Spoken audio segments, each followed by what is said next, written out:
जबलपुर में गेहूं उपार्जन को लेकर चल रही समस्याओं का अब समाधान होता नजर आ रहा है। जिले की कई सहकारी समितियों के डिफॉल्टर होने के बाद खरीदी व्यवस्था प्रभावित हुई थी, लेकिन अब प्रशासन नई पहल शुरू करते हुए स्व सहायता समूह की महिलाओं को यह जिम्मेदारी सौंपी है।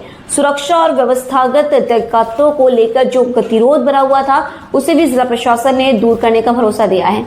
कलेक्टर ने स्पष्ट किया है कि सभी खरीदी केंद्रों पर गेहूं उपार्जन सुचारू रूप से शुरू होगा। दरअसल जबलपुर जिले में इस बार गेहूं खरीदी एक बड़ी चुनौती बन गई थी। कई पुरानी समितियों के डिफॉल्टर होने के कारण व्यवस्था चरमरा गई थी, जिससे किसानों को अपनी उपज औने पौने दाम पर बेचने की चिंता सता रही थी।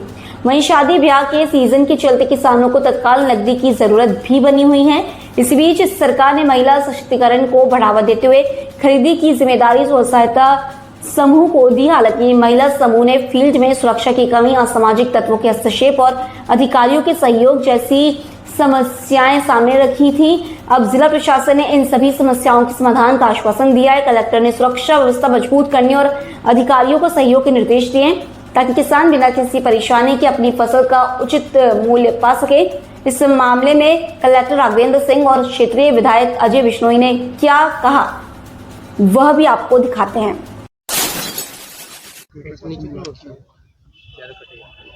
गेहूं का उपार्जन होना है, किसान परेशान है, उसका गेहूं सस्ते में व्यापारी खरीदने तैयार है। शादी ब्याह का सीजन है, पैसे की सबको ज़रूरत है। तो हमारे यहाँ जबलपुर ज़िले में अधिकांश समितियां जिनको खरीदारी पहले करती थी, वो सारी की सारी समितियों में अधिकांश जो है डिफाल्टर हो गई किसी ना किसी गड़बड़ी के चलते हुए। उनको रिप्लेस करने के लिए और हमारी बहनों को सशक्त बनाने के लिए, नारी शक्ति को मजबूत बनाने के लिए स्व सहायता समूह की बहनों को यह दायित्व दिया कि वो खरीदी का काम करें और इसमें से धन का उपार्जन भी करें। उनको ये जवाबदारी दी गई। तो जिन्होंने फील्ड में काम किया है या आज काम दिया है, उनको कुछ फील्ड की तकलीफें थी कि लोगों से किस प्रकार की परेशानी होती है, अधिकारियों से किस प्रकार की परेशानी होती है, दारू पी के कोई बदमाश आ जाता है उससे कैसी परेशानी होती है, कोई फर्जी पत्रकार अपनी कोई डिमांड लेके खड़ा हो जाता है उससे कैसे परेशानी होती है।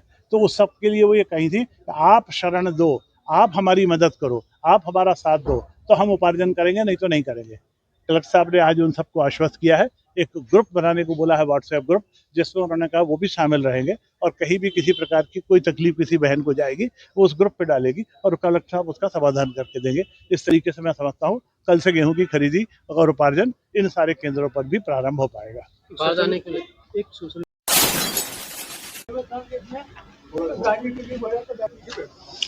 महिला समूहों से संबंधित कुछ विषय थे जो पिछले उपार्जन के समय जहां त्रुटियां पाई गई थी, जिनको ब्लैकलिस्ट किया गया, तो उन सारे विषयों पे उनके साथ सार्थक चर्चा हुई है सभी समूह की दीदियों के साथ।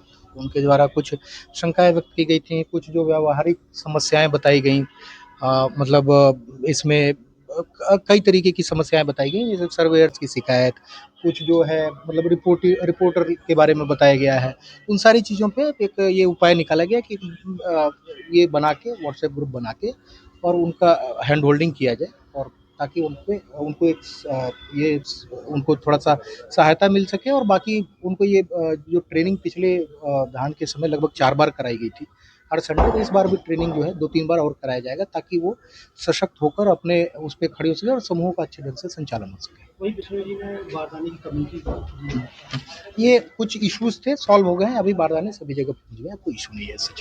सर, कुछ रिश्वत की भी बात है कि ये महिलाएं जो आई है इनका बेसिकली 2-3 तरीके की ये थी कि मतलब सर्वेयर्स पे, फिर कुछ जो अपने ये लेके जाते हैं, मतलब रिपोर्टिंग करने, उनको लेके था कि इनका डिमांड की जाती है अनुचित, कुछ अधिकारियों पे। तो इसी के लिए बोला गया कि आप इसका रिकॉर्डिंग करिए, साक्ष्य के सहित उपलब्ध कराइए, और ये जो व्हाट्सएप ग्रुप बनाएंगे इसके माध्यम से इनकी हैंड होल्डिंग करेंगे, जो भी इसमें आएगा उसमें कठोर कार्रवाई करेंगे, कानूनी कार्रवाई भी।